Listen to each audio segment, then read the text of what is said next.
At dito mga uncle ay meron tayong babuffingin na isang Isuzu D-Max, tara't samahan nyo akong pakantaban ta isa itong pang-amoran ng pampakinis at kaya rin itong walain ang naliliit na gasgas ng sasakyan mo.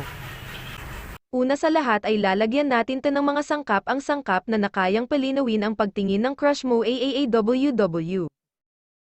Gagamitin natin dito ang tinatawag na buffer para makalat lahat ng nilagay nating rubbing.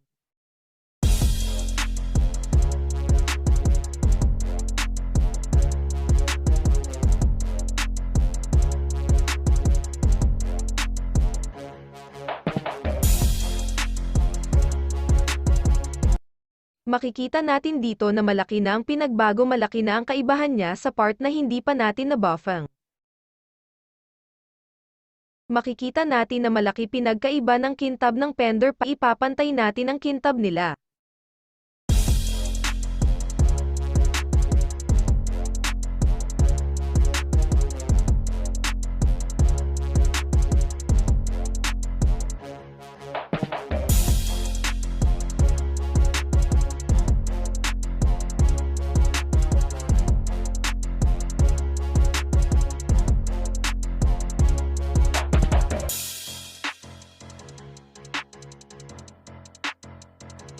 Dito guys ay pariho na silang may kantab, babafingin LNG natin lahat ng panel. Tiyaka nga pala mga uncle, kung gusto mo ng ganitong video pa, subscribe naman po.